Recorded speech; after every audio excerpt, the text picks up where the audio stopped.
타락 스토리 41장 휴머니즘의 결실, 에덴의 동쪽에 세워진 에녹 도성.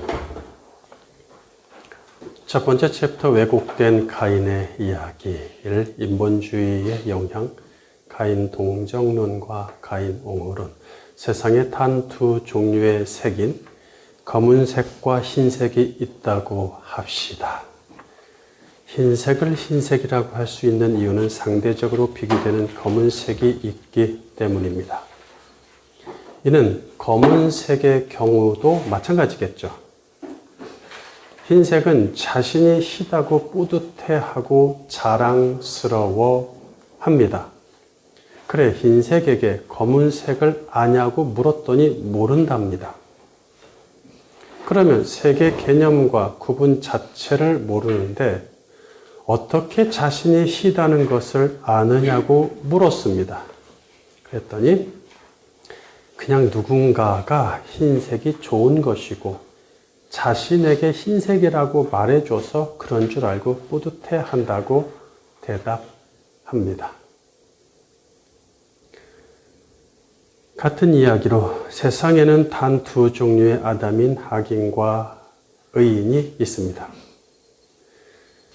의인을 의인이라고 말할 수 있는 것은 상대적으로 비교되는 악인이 있기 때문이고, 악인도 악인이라고 말하는 것은 비교되는 의인이 있기 때문이겠죠. 현대 교인들은 자신이 의인임을 뿌듯해하고 자랑스러워합니다. 아담의 개념과 구분, 악인에 대해 모른 채 말입니다.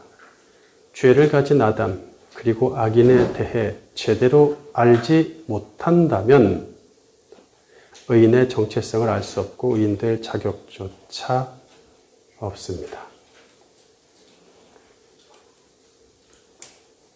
그러니까 구별, 제가 색깔을 가지고 얘기하고 의와 선과 악에 대해서 얘기할 때 늘 하는 비교죠. 늘 하는 예화지만 비교될 만한 기준이라는 것을 모르고 또 비교되는 상대를 모르고 나서 자신을 얘기할 수 없죠. 물론 종류가 한 500가지 되면 좀 얘기가 다 500가지를 다 알 수는 없잖아요. 일일이 딱 둘밖에 없는데 상대를 모르면 나를 모르는 것이죠.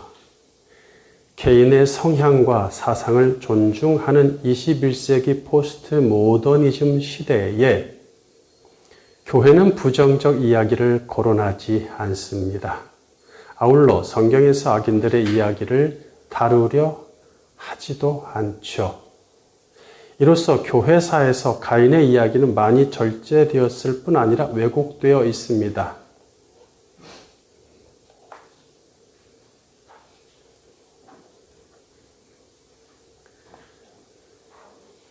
여러분들이 유튜브나 이런 데 요즘 다 올리니까 아무리 작은 교회들도 한번 쭉 이번 주에 올라온 것을 리서치해 보세요. 쭉 교회 설교로 올라온 것을 리서치해 보면 악인을 다루는 부정적인 이야기는 거의 찾아보기 어렵다는 것이 입증될 것입니다. 에덴 밖에서 시작된 인류의 역사는 악인 가인의 이야기로 시작하죠. 아무리 교회가 가인의 이야기를 잘 안 하고 절제하고 악인의 부정적인 이야기를 안 한다 해도 성경은 합니다. 하나님은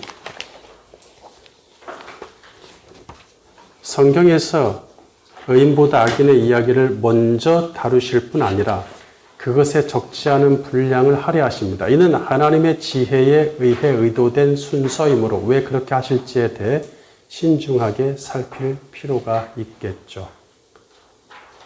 가인은 우리와 상관없는 악인으로 우리 관심에서 멀리 미뤄둘 대상이 아닙니다.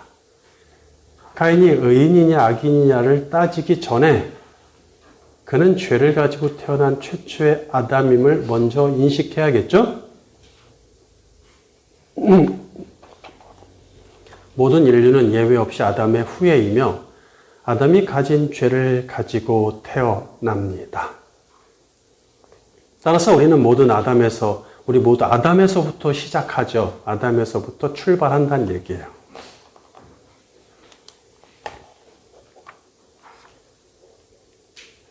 그리고 아담 그대로 살면 가인이 됩니다. 다시, 우리는 모두 아담에서부터 출발하고 아담 그대로 살면 가인이 됩니다. 이는 매우 심각한 문제이기에 하나님은 아담과 가인을 먼저 논하고 계십니다.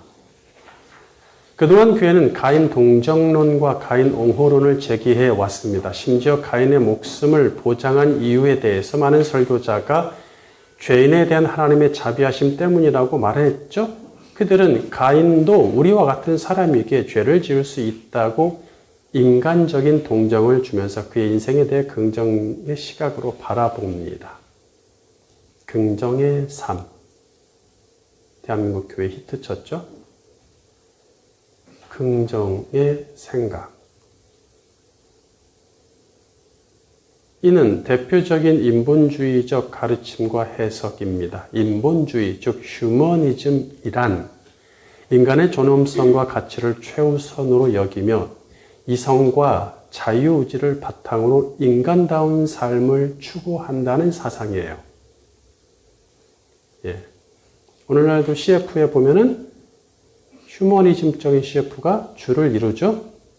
15세기경 르네상스 시기에 본격화되었으며 신중심 사상에서 벗어난 인간성 옹호와 인류애를 핵심으로 합니다. 두 번째, 인본주의 성경 해석의 결과물 희망적 보편 구원론. 인본주의 성경 해석은 죄에 대해서 가볍게 생각하도록 만들고 선하지 않은 행동을 합리화하게 만듭니다. 또한 악을 행하더라도 하나님의 용서와 사랑을 받을 수 있다는 착각을 줍니다. 인본주의 성경 해석의 대표적인 결과물은 최종적으로 모든 인간이 하나님의 구원에 이르게 된다는 보편 구원론입니다. 다른 말로 만인 구원론. 오늘은 보편 구원론이란 말로 할게요. 이는 하나님은 악인이든 의인이든 인간을 사랑하기에 모든 인류를 멸망으로부터 보호하시어 종국에는 구원하실 것이라는 사상입니다. 많이 얘기가 되죠? 제가 이렇게 많이 얘기하는 이유는 그만큼 교회를 잠식하기 시작했다는 얘기겠죠. 이는 영원한 지옥은 하나님의 성품과 모순된다. 이게 하나님 어떻게 영원한 지옥하고는 안 어울려. 하나님의 사랑은 영원한 형벌보다 크다. 아이고, 영원한 형벌이 아무리 커도 하나님의 사랑이 더 크지. 그 생각에서 출발한 거예요. 그리스도의 속죄는 모든 인류를 위한 것이기에 인류를 향한 하나님의 구원은 실패하지 않는다는 결론에까지 이른 사상이죠. 그들이 근거로 제시하는 성경 구절이 몇 가지 있지만 다 입증하고 반박할 수 있습니다. 성경을 잘못 해석한 거죠. 오늘은 그것을 다루지는 않겠습니다. 다른 데서 다룰 테니까. 이러한 보편 구원론을 처음 거론한 사람은 2세기로까지 거슬러 올라가네요. 참 오래됐네요. 오리겐입니다. 오리게네스. 그는 하나님은 선하심으로 악이 영원히 지속될 수 없고 영원한 악, 이것은 있을 수 없다는 얘기죠. 형벌은 파괴가 아니라 교정 목적이므로 벌은 있다. 그렇지. 교정하려고. 우리가 감옥에 가두고 벌 주고 하는 이유는 교정이기 때문이죠. 결국 모든 영혼이 하나님께 돌아오며 심지어 사탄과 악한 천사도 최종적으로 회복될 가능성이 있다고 주장합니다. 너무 멀리 갔네요. 이것 때문에 이제 그는 이단으로 정죄 시비가 붙죠. 자, 교회는 그러니까 이게 한번 허용하면요 갈 때까지 갑니다. 그렇습니다. 이 휴머니즘, 인간성을 높이면 높일수록 그것은 그냥 갈 때까지 간다 이렇게 보시면 돼요. 교회는 그의 교리를 이단으로 판단했음에도 불구하고 보편 구원론은 모든 사람이 구원받기를 희망할 수 있다는 희망적 보편 구원론, 요거에 문제가 돼서 오늘 제가 이야기하는 거예요. 으로 포장되어 교회에 영향을 주죠. 그러니까 딱 잘라서 인간은 다 구원받는다. 어떤 방식으로든지. 하나님과 영원한 형벌, 지옥은 어울리지 않는다. 하나님의 사랑이 더 크기 때문에 다 구원하신다. 가 보편 구원론, 만인 구원론이라면 희망적 보편 구원론은 하나님과 지옥은 어울리지 않기 때문에 하나님은 모두를 다 사랑과 자비로 품으실 희망을 가져야 한다. 이런 식이거든요. 조금 유하게 만드는 거죠. 그렇다 하면 이제 반론이 제시되니까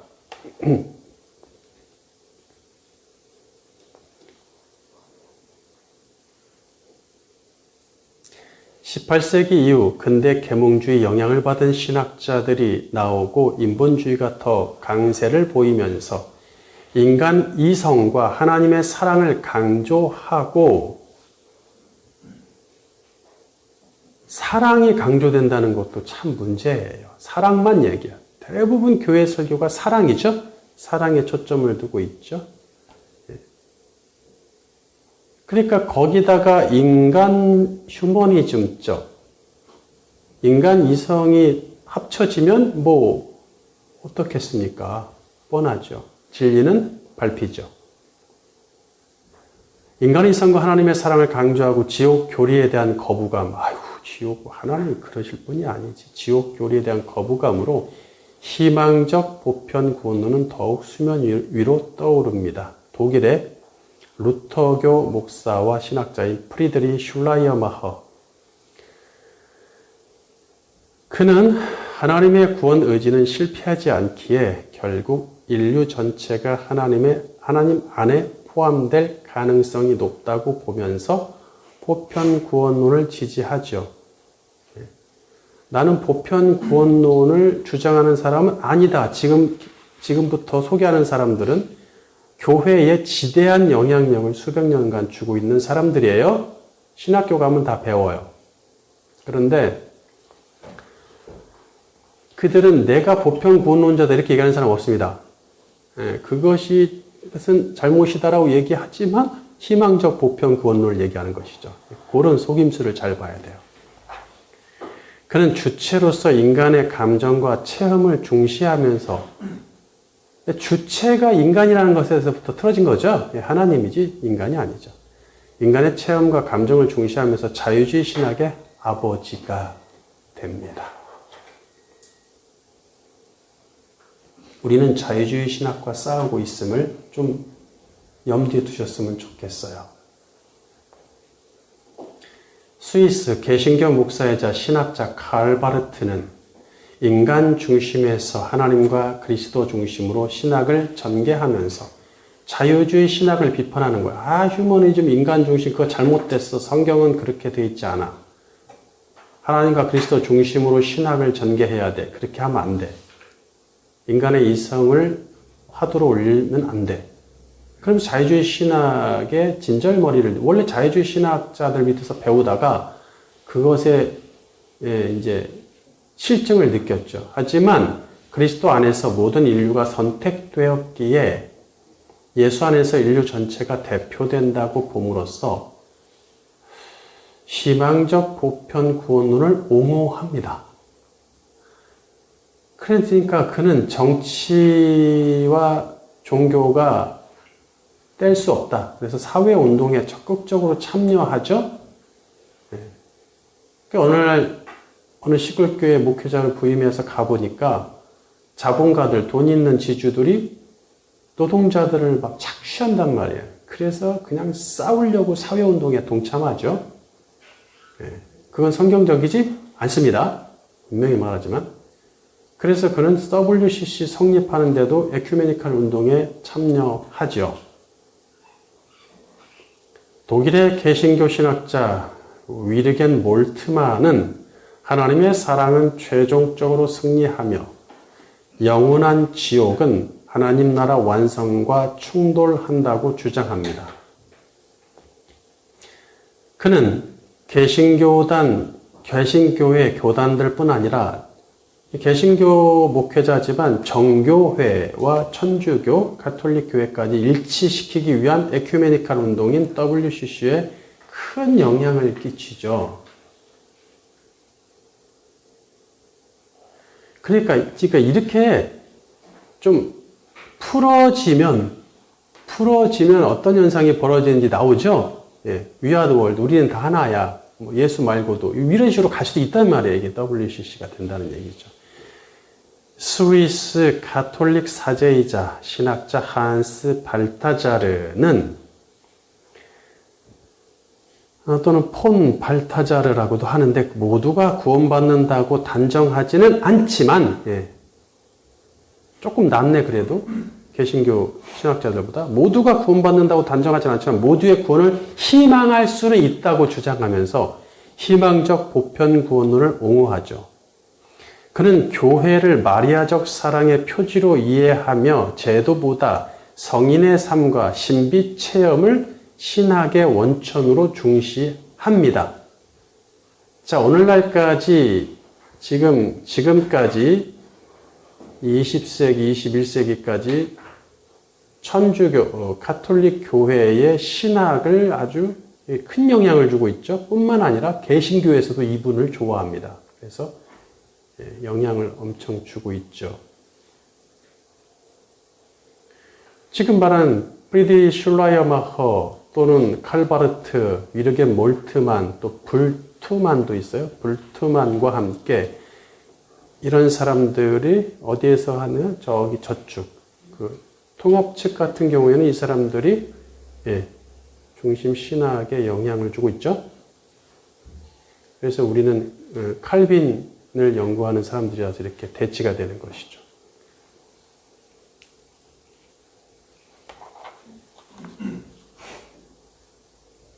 교회들이 공식적으로 보편 구원론을 수용하진 않지만 적지 않은 지도자들과 교인들이 오늘날까지도 이 사상의 영향 아래 놓여 있습니다. 보편 구원론이 맞는다면 어떤 결과가 나올까요? 만인 구원론이 맞으면 어떤 결과가 나오죠? 가인은 의인을 죽였음에도 불구하고 멸망을 면하고 종말에 구원받는 결과가 나오겠죠? 자, 그리고 가인은 인생의 꽃을 피우지도 못한 채 살해당했던 아벨과 함께 천국에 같이 앉을 것입니다. 그게 뭐야, 그게? 세 번째, 악인에 대한 하나님의 영원한 심판. 중대한 악을 범했음에도 아무 회개나 용서의 과정 없이 멸망에서 구원받는다면 선을 행하고 의롭게 살 필요가 있을까요? 만약에 그렇다면 우리는 계속 죄짓고 육신의 쾌락을 위해 막 살아도 되니 종국에 가서는 모두 구원받아 천국에 가기 때문이겠죠. 이렇게 살 필요가 뭐가 있어요? 오늘도 가서 돈을 벌고 가족을 위해 살고 또 즐거움을 위해 모든 것을 위해 할 수 있죠. 이 주말에 날씨도 좋은데.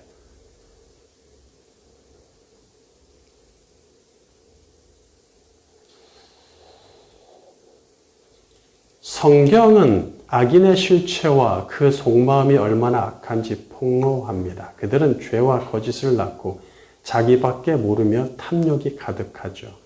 그들은 전혀 하나님을 두려워할 줄 모르기에 반드시 그분을 배반하고 멸시하게 되어 있습니다. 시편 7편 14절 악인이 죄악을 낳으며 재앙을 거패여 거짓을 낳았도다. 시편 10편 3절 악인은 그의 마음의 욕심을 자랑하며 탐욕을 부리는 자는 여호와를 배반하여 멸시하나이다. 시편 36편 1절 악인의 죄가 그의 마음속으로 이르기를 그의 눈에는 하나님을 두려워하는 빛이 없다 하니. 악인은 악한 자의 자식이기 때문에 그 속에 독이 있습니다. 시편 28편 3절 악인과 악을 행하는 자들과 함께 나를 끌어내지 마옵소서. 그들은 그 이웃에게 화평을 말하나 그들의 마음에는 악독이 있나이다. 잠언 10장 11절 의인의 입은 생명의 샘이라도 악인의 입은 독을 머금었느니라. 16절 의인의 수고는 생명에 이르고 악인의 소득은 죄에 이르느니라. 그러므로 우리는 가인의 이야기를 가지고 절대로 하나님의 사랑을 운운한다든지 인간적인 동정 따위를 적용해서는 안 됩니다. 하나님은 아무에게나 사랑을 주지 않으시며 그분께 굴복하고 참여하는 겸손한 자에게 당신의 사랑을 베푸십니다. 만약 가인이 자기 죄를 철저히 회개하고 주님께 용서를 구했다면 그분의 용서와 사랑이 주어졌을 것입니다. 당연하겠죠. 가인이 죽지 않은 것은 그분의 자비하심이 아니라 그분의 형벌과 심판이라고 배웠죠? 하나님으로부터 버림받은 악인의 삶은 그 자체가 형벌이기에 그 삶에는 그분의 어떤 자비도 실현되지 않습니다. 그는 창조주를 떠나 악한 삶을 살기 때문에 오래 살면 살수록 심판받아야 할 증거들을 축적할 뿐입니다.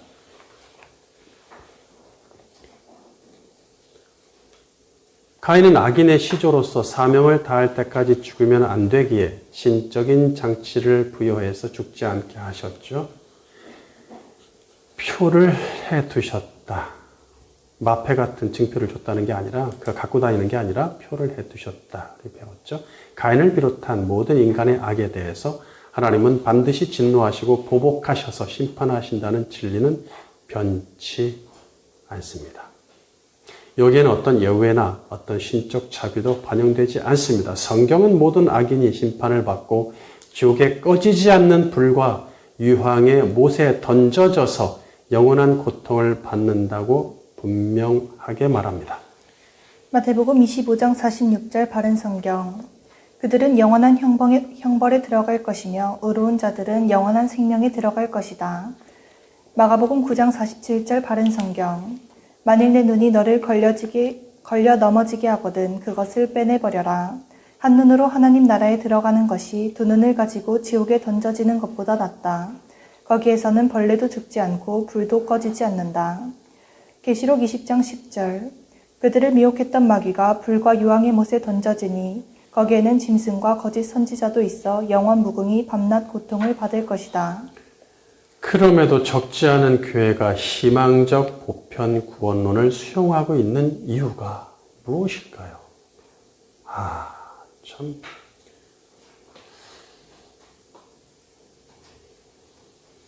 제가 지금까지 많은 교인들을 만나봤지만, 상당수가 보편 구원론이 무엇인지도 모른 채 보편 구원론에 빠져 있음에 놀라지 않을 수 없었습니다.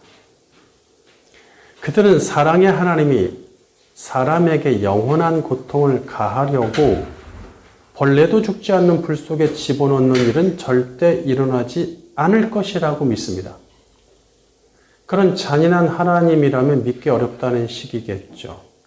그런데 가만히 그런 사람들을 보니까 그들은 주변의 친인척과 친한 지인의 대부분이 불신자라는 공통점을 갖습니다.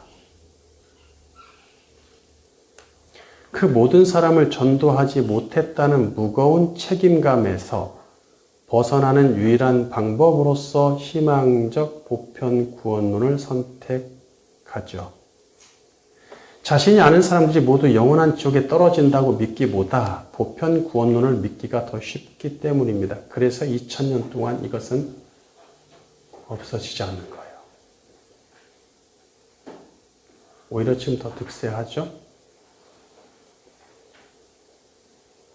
차라리 하나님의 영원한 심판과 지옥에 대한 믿음과 하나님의 영원한 심판과 지옥에 대한 믿음 그리고 자신의 친족과 이웃을 향한 사랑을 간구하는 편이 더 지혜롭고 성경적이란 얘기예요. 주님 주옵소서 믿음과 사랑을. 두 번째 챕터 가인의 이야기를 통해 무엇을 배울 것인가?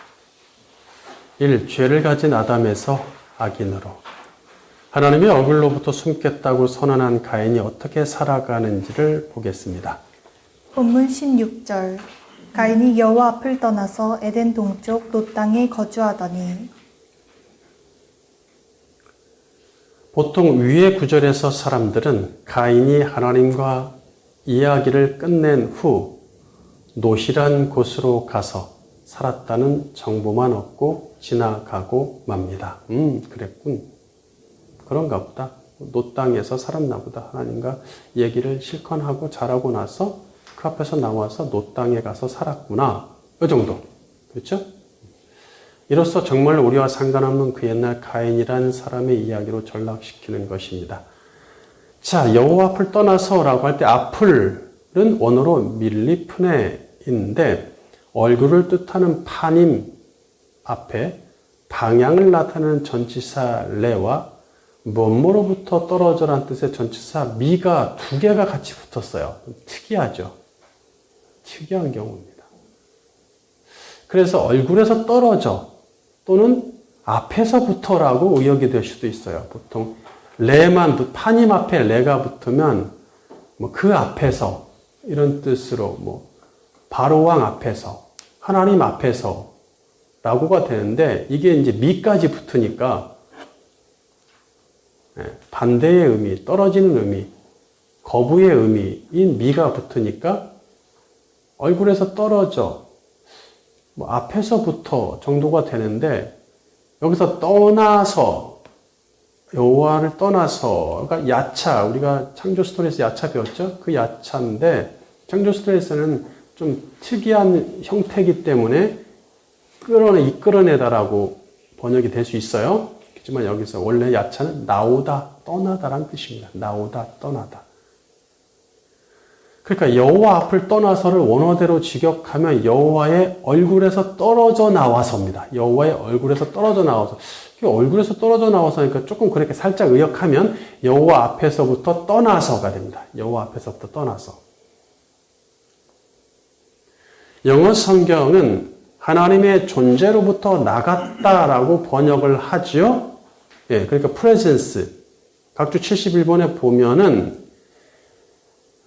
가인이 went out from the presence of Jehovah. 그러니까 하나님의 존재로부터 밖으로 나갔다 이런 식이 되거든요. 예. 왜냐하면 이 레와 미라는 전치사가 두 개 같이 붙으니까 얼굴 앞에 이게 그냥 하나님 앞에서 그냥 나가서 그냥 어디 다른 데 가서 살았다 뭐 이런 식으로 할 수 있긴 조금 애매하다 그러니까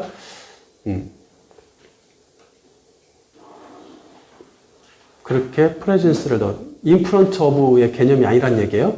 무슨 얘기인지 알죠? before 이런 개념 있잖아요. 여호와 앞에서가 아니라 presence 어떤 존재의 개념으로 집어넣었다. 이는 그분의 존재로부터 떨어져 나와서 그분의 존재를 아예 인정하지 않고 살겠다는 태도입니다. 내가 그분의 존재로부터 떨어져 나와서 그분의 존재를 아예 그냥 잊고 살겠다는 태도죠. 악인들처럼. 자, 이어 갑자기 나타난 에덴이란 장소가 매우 의미심장합니다. 이 구절 본문을 접하는 거의 대부분 사람은 누굴까요? 에덴이 세상에서 사라진 이후에 태어난 사람들이겠죠. 그러니 에덴을 기준으로 방향을 설정하는 일은 좀 어색하죠. 네.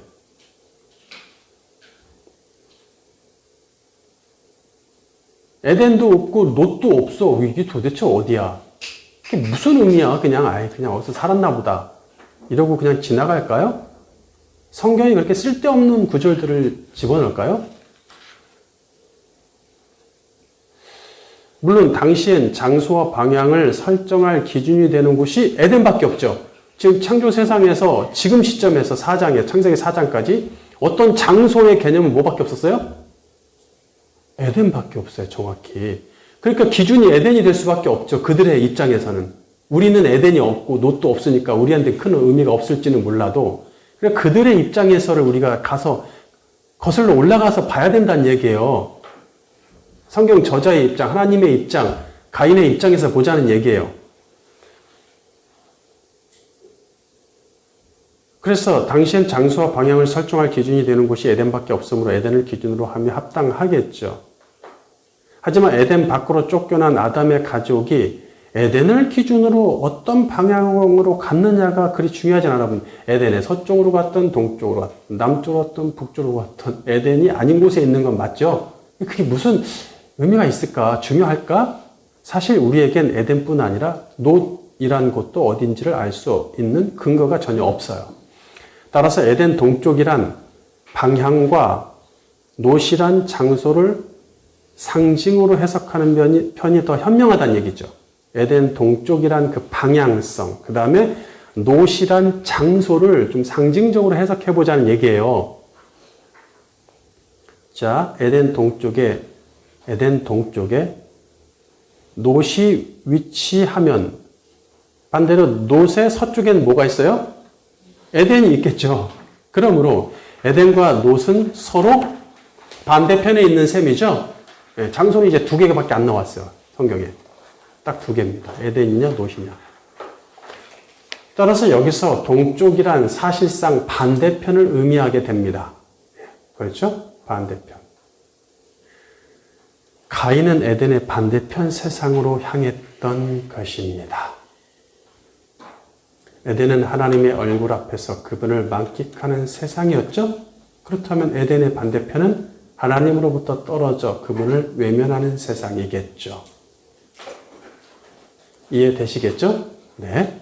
그래서 그가 평생 살아간 곳의 이름이 놋입니다. 놋은 원어로 노드인데 우리가 배웠던 누드. 방황하다라는 뜻이었죠. 동사. 내가 방황하게 됐고 또는 방황하게 돼 영적 방황 얘기할 때 누드 배웠었죠. 그거의 명사형입니다. 그래서 방황이란 뜻이죠. 방황, 방랑. 우리 한글 성경에 유리하다, 유리 잘 쓰지 않는 단어니까. 땅은 아담아가 나오면 별거 그냥 없이 지나가면 될 텐데 그냥 어떤 땅의 이름인가 본데 에레츠를 쓰고 있어요.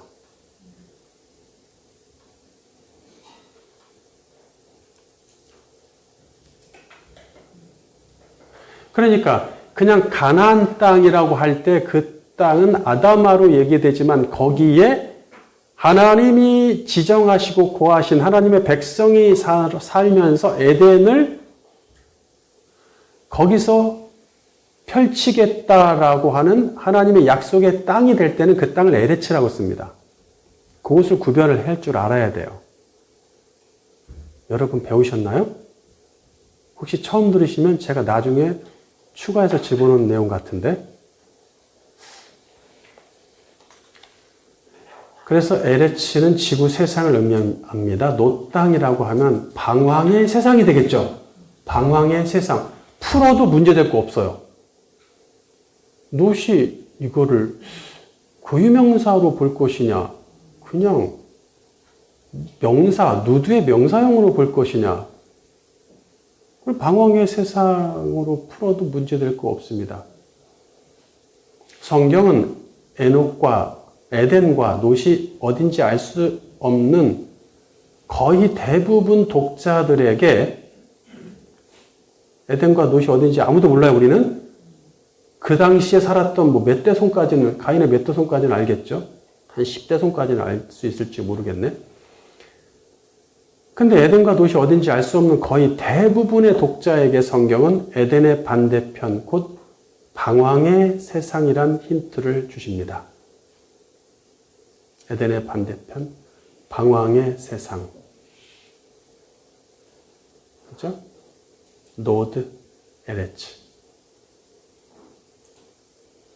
가인은 하나님의 보호와 사랑에서 벗어나 평생 영적으로 방황하는 인생을 삽니다. 이것이 하나님을 떠난 악인의 비참한 실체입니다.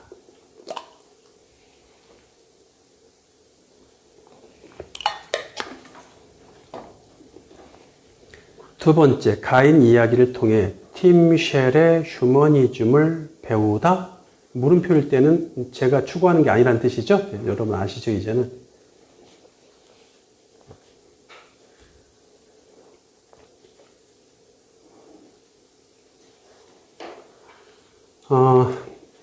사람들은 에덴의 동쪽이자 놋 땅을 하나님의 보호와 축복, 에덴이죠. 거기서 벗어난 타락, 방랑, 불안, 그리고 인간의 자유의지와 도덕적 선택이 공존하는 현실 세계를 상징한다고 봅니다. 문학자들, 예수 안 믿는 문학자들도 그렇게 평가를 하죠. 1952년에 미국의 노벨 문학상 수상자 존 스타인백은 그의 자서전적 소설이자 역작 에덴의 동쪽을 발표하면서 화제가 됩니다. 그는 이 소설에서 창세기 4장의 가인과 아벨 이야기를 가지고 20세기 초 미국 캘리포니아 살리나스 밸리 배경으로 재해석하죠. 오늘 가서 영화도 있고 뭐 책도 있으니까 좀 보세요. 알고 보시면 확실히 다를 겁니다.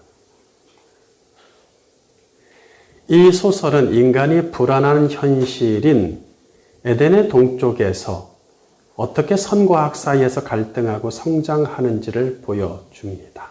결국 에덴의 동쪽은 절망적인 타락의 공간인 동시에 인간이 자신의 운명을 스스로 결정하며 인간적으로 낙원을 찾아 나가는 현실의 치열한 삶의 현장입니다. 느낌이 오십니까? 인간과 자연을 지독히 사랑한 작가 스타인백은 지상 낙원을 건설할 꿈을 가졌던 작품 속 주인공 아담, 야수의 잔혹성을 가진 그의 아내 캐시, 그 사이에서 난 쌍둥이 아들인 사악하고 거친 칼, 그리고 착하고 여린 아론. 칼과 아론이 쌍둥이 아들이죠. 아론이 형입니다. 이야기를 통해 인간은 운명에 굴복하거나 신에 의존하지 않고 스스로 죄를 다스릴 수 있음을 말합니다.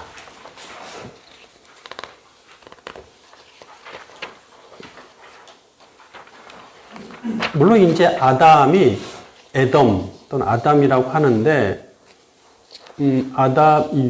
아담과 그 아들들 이야기가 있는 게 아니라 그 전에 아담과 그의 형제인 찰스 두 사람의 이야기도 가인과 아벨 이야기로 오버랩이 돼요.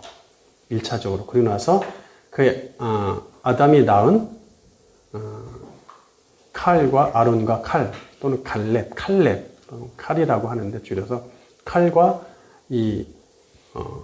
아론이 가인과 아벨의 삶을 두 번째 오버랩이 되는 것이죠.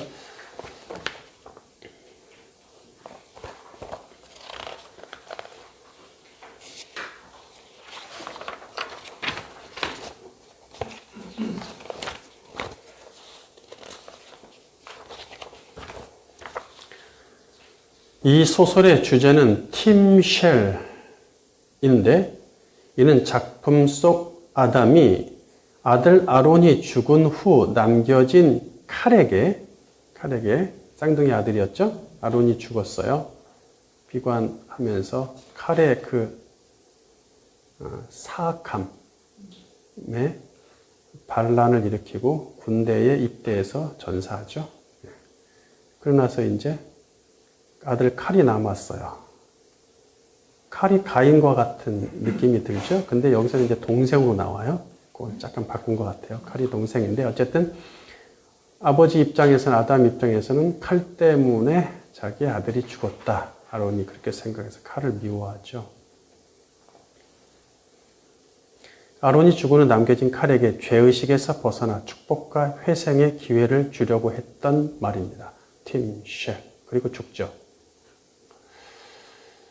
팀 쉘은 히브리어에서 착안했으며 작품 속에서는 너는 할 수 있어 라는 뜻으로 풀이를 합니다.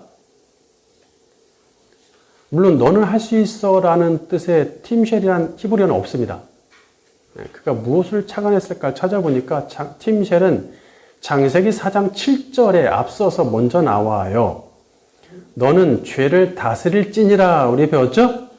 거기에서 너는 다스려라 란 뜻의 팀쉘, 인칭 단수형으로 팀샬이 나옵니다. 팀샬. 비슷한 건 이거 하나밖에 없어요. 히브리어에. 그래서 여기서 착안한 것으로 보고 있죠. 그가 이것을 착안하고 팀쉘이라고 한 것인지 아니면 그러니까 하나님이 그렇게 네 인생을 뭐 다스려라는 식으로 인생 다스려라.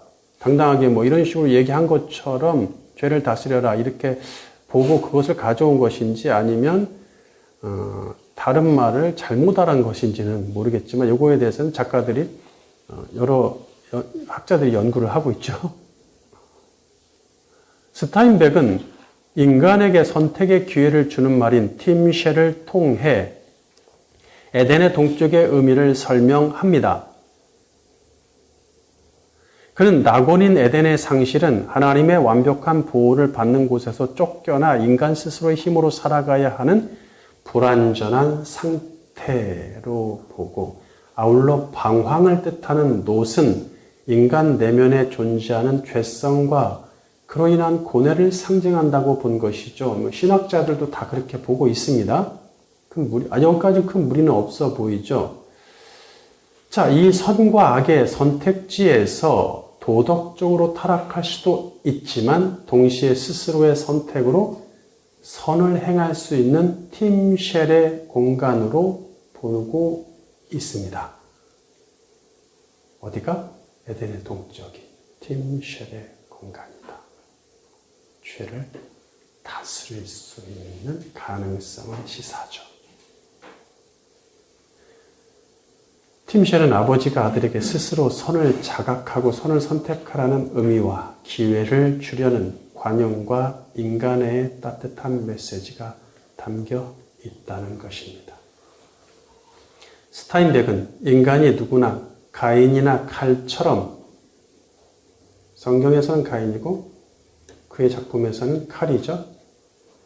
원죄를 짊어지고 살기에 선과 악, 사랑과 증오 사이에서 갈등하고 방황하지만 이 두 갈래 길을 선택하는 권리가 인간 스스로에게 있다고 말해 줍니다. 갑자기 니체의 초임 이런 사람들이 생각나네. 인생길이 아무리 험하고 고통스러울지라도 절망보다는 희망을 향해 묵묵히 걸어가면 삶의 가능성과 희망이 있고 인간의 위대성과 존엄성이 있다고 말합니다. 모든 소설, 작품, 영화, 드라마, 상 타고 이런 것들 다 이런 것이 다 이쪽이죠? 이렇게 얘기를 하죠? 이렇게 결론을 내야 되는 게 맞죠?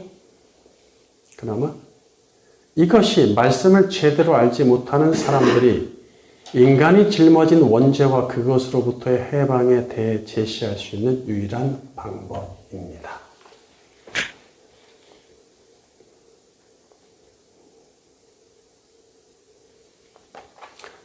세 번째, 가인 이야기를 통해 악인이 형성하는 세속 문명을 배우다.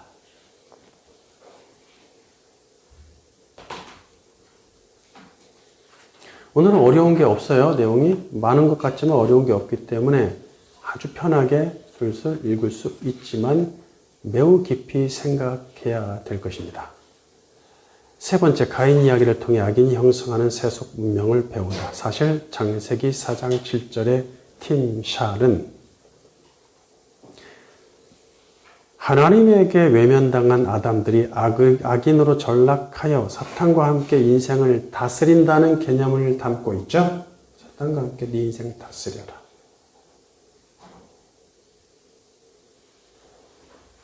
이는 해방될 수 없는 절망이며 영원한 형벌입니다. 이게 휴머니즘적이고 멋진 인생이 아니에요. 세상에서 그렇게 얘기할 수 있지만 우리는 그렇게 얘기할 수 없습니다. 절대로. 모든 문제와 고통의 해결책은 어디죠? 여호와로부터 나오기 때문이죠. 그분이 없다는 것은, 그분을 외면한 아담들은 뻔합니다. 가인은 인생을, 하나님을 떠나 방황하는 세상 속으로 들어갑니다. 이제 하나님을 신뢰하지 않고 영원을 소망하지 않는 이 세상의 삶이 전부입니다. 우리는 흔히 볼 수 있죠? 그냥 딱 돌려보면 내 주변의 사람들이 다 그렇게 살고 있죠? 그렇습니다. 네. 거의 대부분. 야, 이거 어떡하지? 참, 어렵네. 나는 이단 안에 이다나 이렇게 사는 게 참 쉽진 않죠?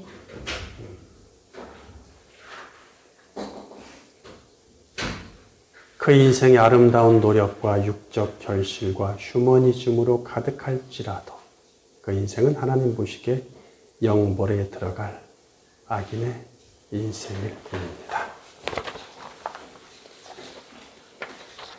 카인은 죄를 가지고 태어난 아담으로서 하나님의 은혜를 받지 못하니 그대로 악인으로 전락한 것입니다. 이 악인들인 카인의 가문이 결코 하나님을 모르는 사람들이 아니죠. 예? 하나님이 세상과 자신들을 창조하셨고 그 하나님이 여전히 존재함을 인식하고 있습니다. 아무리 그들이 하나님을 떠났다 해도 하나님의 존재로부터 피할 수는 없겠죠. 예? 아까 하나님 앞을 떠나가 뭐였어요? 파님, 얼굴이라는 것. 그것을 존재로 본다 그랬죠? 영어 성경들은. 예. 그러니까 하나님을 자신이 떠나서 숨어 살지라도 하나님의 존재로부터 피할 수 있는 건 아닙니다. 가인이 정착하여 사는 장소는 다름 아닌 에덴의 동쪽입니다. 그렇다면 그들이 사는 놋 땅의 서쪽에 뭐가 또 있어요? 에덴이 있다는 뜻이죠. 하나님의 임재와 교제의 낙원, 에덴을 평생 인식하면서 사는 거예요. 저기 에덴이 있는데? 그러면서 애써 그분을 외면하고 산다는 것 자체가 곧 불행이겠죠. 영생을 포기한 채 그분한테 가야 영생이 있는데 그들의 삶에는 하나님의 개입이 없기에 하나님으로부터 오는 영적 힘과 에너지를 받지 못합니다. 오직 육신의 욕구를 충족할 만한 것들을 위해 살기 때문에 세상의 세속 문명이 부추기는 온갖 방식들을 도입할 뿐입니다. 그로써 육신의 욕구가 충족되고 육의 안식을 얻을지 몰라도 영혼의 안식은 얻지 못하는 것이죠. 결국에 육신은 잘 정착하여 번성할지라도 영혼은 계속 메말라서 사망으로 달려갑니다. 성경은 관련 구절들은 너무 많아서 제가 하나도 안 넣었어요. 그것만 해도 몇 시간 할 것 같아서. 성경은 가인이 하나님을 떠나서 무엇을 하는지 단 한 절에 압축하는데 이를 통해 그런 악인의 삶을 명확히 볼 수 있습니다. 가인에게 있어서 가장 시급한 문제는 무엇일까요? 한 곳에 잘 정착하는 것이겠죠. 육신의 안정을 구축하는 일입니다. 그래서 가장 먼저 무엇 하죠? 아내와 동침하여 자식을 낳죠. 그리고 이어서 두 번째 도시를 건축합니다. 건설이라고 하죠. 건축이라고 하면 건물 하나 짓는 것 같으니까. 그야말로 누가 봐도 의젓하게 성공한 사례로 기록될 듯하죠. 그러니까 스타인백이 에덴의 동쪽이란 소설이 나오는 것이죠. 본문 17절 아내와 동침함에 그가 임신하여 에녹을 낳은지라 가인이 성을 쌓고 그의 아들의 이름으로 성을 이름하여 에녹이라 하니라. 보통 성을 쌓았다고 하면 규모가 그리 큰 느낌이 들지 않고 좀 집을 크게 짓고 담벼락을 좀 튼튼히 했나 보다. 자기가 살 집을 크게 지었다는 정도의 뉘앙스를 주죠. 예. 성은 원어로 이르인데 성읍, 도성을 뜻합니다. 시티, 타운, 심지어 빌리지라고 타운 뭐 이렇게까지 번역이 되죠. 영어에서는 이는 깨어 지킨다는 뜻의 동사 우루에서 유래한 명사입니다. 우루의 명사형. 깨어 지킨다는 뜻의 동사 우루에서 유래한 명사로서 외적으로부터 방어를 위한 성벽이 있고 통치자가 있는 고대 도시를 말합니다. 쌓다. 그가 성을 쌓다. 쌓고는 바나인데 건축하다, 건설하다란 뜻입니다. 따라서 성을 쌓았다 보다는 도시를 건설했다가 문맥에 더 어울립니다. 바른 성경과 금정역은 도시를 세웠다. 킹제임스 표준역은 도시를 건설했다. 영어 성경도 built a city, 도시를 건설했다로 번역을 하죠. 다 그렇게 번역을 해. 영어 성경 대부분이 도시 건설이에요.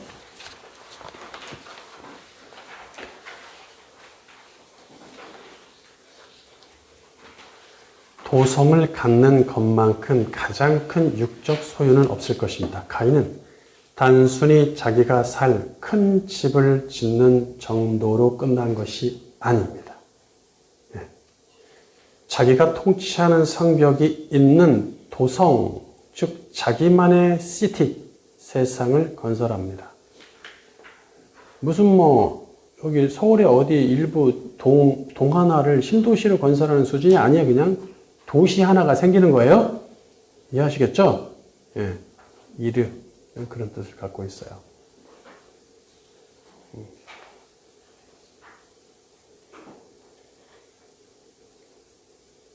그러니 성벽이 있는 도성, 자기가 통치하는 성벽이 있는 도성, 즉 자기만의 세상이 건설된 것이죠. 내 세상. 어차피 영적으로 방황하는 삶이고 영생의 기회가 없기에 이 지구 세상에서 살아가는 동안만이라도 확실히 정착하여 방황하지 않고 살고자 합니다. 그렇죠? 그게 제일 큰 목적이죠? 사는 목적? 심지어는 교회에서도 그런 목적을 가진 교인들도 있어요. 그는 형제와 이웃에 대한 질투, 타인에 대한 경쟁과 상대적 비교가 지배했기에 형제를 살인했습니다.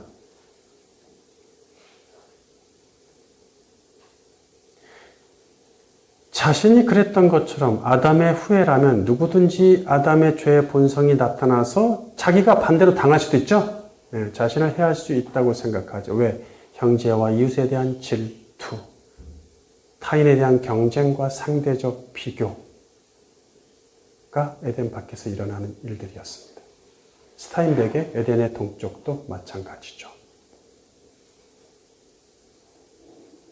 그러니 자기도 공격받을 수 있죠. 자기 목숨과 삶에 대한 든든한 방어력을 구축합니다. 그리고 그 도성의 이름은 아들의 이름을 따서 에녹 도성이 됩니다. 자기 이름을 따지 위해 아들 대대로 물려주겠다는 얘기죠. 자녀들한테 그런 거 물려주지 마십시오. 네. 그것은 자신이 천국을 신뢰하지 않는다는 입증입니다. 창조 세상에 최초로 세워진 에녹 도성은 에덴의 동쪽에 에덴을 마주하고 서 있습니다. 하나님이 함께하는 에덴과 하나님이 없는 에녹 도성이 서로 마주하고 있습니다. 이것이 자신의 삶을 극도로 사랑했던 가인이 그리려 했던 그림이 아니겠습니까? 그는 에덴의 반대편에서 보라는 듯 하나님이 함께하는 에덴 부럽지 않은 하나님이 없는 세상을 만듭니다. 마치 인간과 자연을 극도로 사랑했던 스타인백이 끝까지 살아남아 가정과 집안을 세움으로써 죄를 이겨내고 악을 극복할 수 있는 세상을 만든 것처럼 말이죠. 가정을 잇고 세우고 자식을 낳고 집안을 이은 것은 그 극 중에서 오직 칸뿐이죠. 가인 역을 하는 칸. 결론?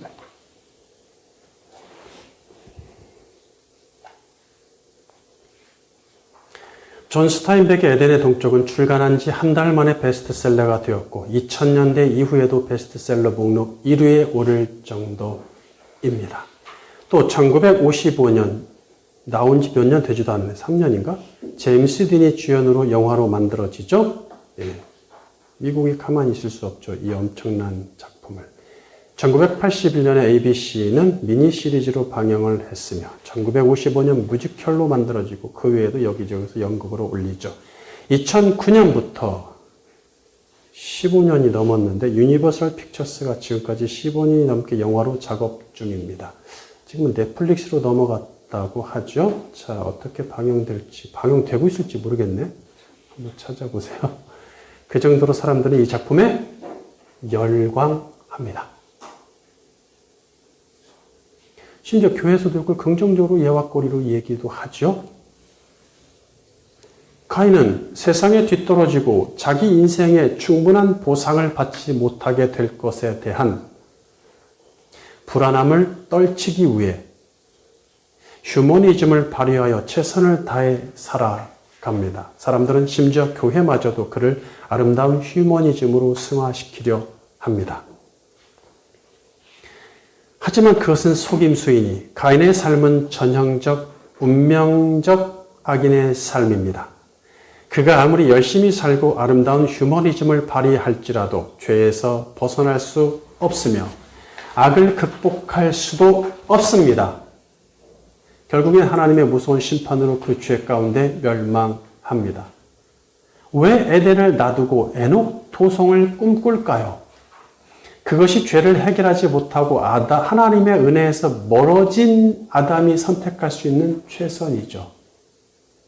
하지만 아직도 가인은 에덴을 향해 걸어갈 수 있었습니다.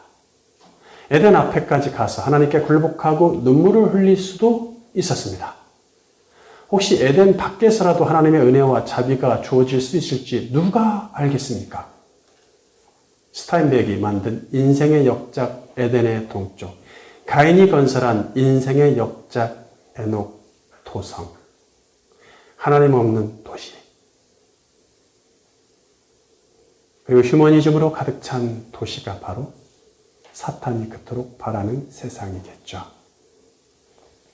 우리가 사는 세상이 에녹 도성이지만 거기서 우리는 에덴을 살고 있습니다. 제2, 제3, 제4 에녹 도성이 끊임없이 세워지고 있습니다. 하나님 우리와 함께 하시며 예수 그리스도가 우리 안에 계시기 때문에 우리는 에덴을 살고 있습니다. 불안하십니까? 불행하십니까? 에덴을 살고 있습니까? 에녹 도성에 머물러 있습니까? 악인이 형성하는 세속 문명과 거창하고 아름다워 보이는 유혹적인 문화는 우리의 추구할 바가 아닙니다.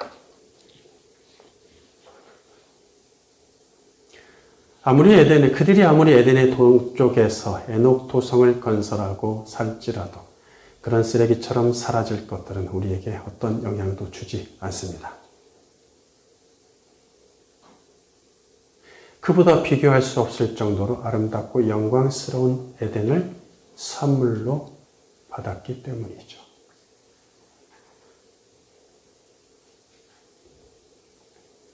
여호와의 은혜가 내리는 삶, 예수와 동행하는 인생을 만끽하는 의인이 되시기를 주님의 이름으로 축원합니다.